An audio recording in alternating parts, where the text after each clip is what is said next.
Get up, stand up. Stand up for your right.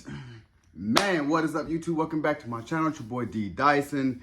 Bob Marley, One Love movie review. I enjoy myself watching this movie and seeing that KingsleyBenAdir playing the legendary, undisputed, like, king of reggae when it comes to reggae, Bob Marley. And in this biopic, you see that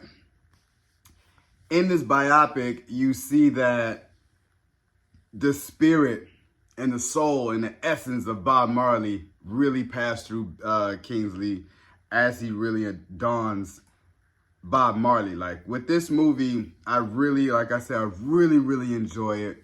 You got every essence of the music, and you know, the classic hits that we all know and love, you know, just from the studio session for "We Be Jamming" and "I Shot the Sheriff," and you see the, like, kind of like early on, you know, you get to see when they ran into Bob Marley's house and they shot him. And I love the intro to this because we understood Jamaica at that time was on the brink of civil war. It was just a really bad country of, you know, just political unrest. And they get that through the intro, and then understanding that Bob's music was trying to be that bridging gap piece for the country.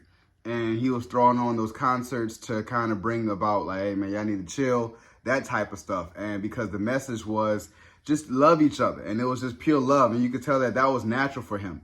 And I love how they touched on that. But then they went into his house, and when they shot him, and they shot him and his manager, and they shot his, I didn't really know that they shot his wife in the back of the head. And then because of her dreadlocks, she was able to survive. Like, it was only an inch away from her brain. And I was like, man, that is crazy, because of Rastafari. And I love that they touch upon what it means to be Rastafari. And even when they were driving, they were like, you know, these cops, they treat Rastafari worse than dogs, you know. So even Jamaicans in themselves don't like Rastafari just as a religion, but it's basically trying to tell you about your one true self, you know. So I said it's some of the makings of Marcus Garvey. You could tell he referenced that as well in here, and I was like, yeah. So Bob was really knowledgeable when it came to that and understood. But he, you know, the weed smoke, and I was like, man, them boys can chief. Man, they can smoke. And I was just kind of like, and then you get the look backs of when Bob was young, and he, you know, he met his wife real young, and she introduced him to Rastafari.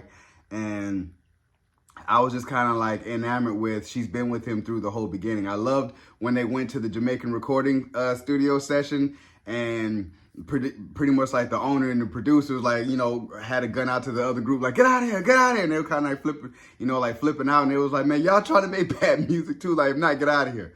And as they were recording, because they had a studio session, and the guy was kind of like not feeling it. And then they had that one last song. He said, we saved the best for last. We saved the best for last. And he said, it's a song with a message. And then he heard Bob sing, and he was like, he came back in and was like, whoa. And all he could do was smile. Was like, you guys want to make some music? You guys want to make a song? And the guy in the back was just like, yeah, like, you guys are it. And seeing that's how the Wailers, Bob Marley and the Wailers, really got started. I love that. And the fact that Bob had to move, he was trying to send his wife and his kids over to Delaware with his mom, and he was going over to London, UK, and stay because Jamaica was just, you know, a place where he couldn't stay. It touched upon a lot of things. And then as Bob, you know, was growing bigger and bigger, you know, he had the entertainment, and him and his wife had problems because, you know, of his outside kids, and she still rocked with him, you know. It was like, and I was kind of like, dang, she's been with him really from the beginning, you know. And I was just telling myself, I'm like, Bob wasn't complicated, but Bob was like, you know, Bob was Bob. And that's why I said, I'm like, I like the fact that they brought that to this, and knowing that ZiggyMarley was really had a heavy influence and had permission from the Marley estate to really make this. And I was like, I feel like they really captured everything that they wanted to capture. And when Bob would play soccer, and I just kept telling myself, when Bob played soccer, I said, watch, that's, him falling is, when he got tripped up. I was like, that's going to, play a part later on. And then, we seen Bob's toe and seeing how his skin wasn't, it wasn't healing. And it was like, yeah, you need to go to the doctor, and finding out that he had skin cancer. And I was kind of like, man, so that's, him ignoring it. I feel like if he would have, because he didn't want to cut the tour off, and he didn't want to, because he was like, mainly I want to go to Africa. He was really hell bent on that, and he finally had made it, but at what cost, So I was telling myself, I'm like, I feel like it could have been prevented, but back then, when you were a recording artist and you was on tour, you were going. You were just like, no, I have so much important things. I have to do this, because a lot of people depend on me to do this. So, back then you can understand it. The only gripe I had about this movie was it was just really all over the place.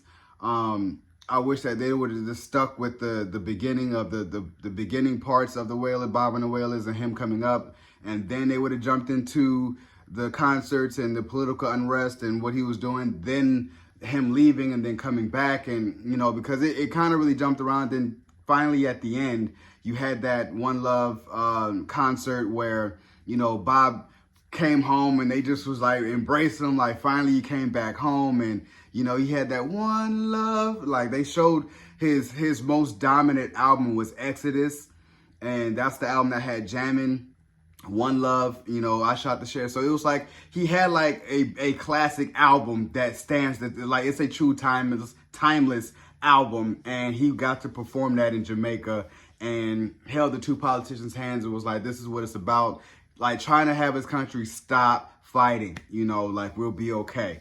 And I really respected it, but I really enjoyed this and to a degree where I was like, if they could have just made it, I feel like it could have been a little bit longer, and to really hone in on his life of him touring and doing these live shows. I really wish that we would have went through a whole basically a whole concert where he just performed these iconic songs. I think that would have been really cool. But we got it. We got the essence of him dancing around, swinging the dreads, and just Rastafari, and just having them, speak Jamaican. I was like, this is definitely an ode, and I really love this.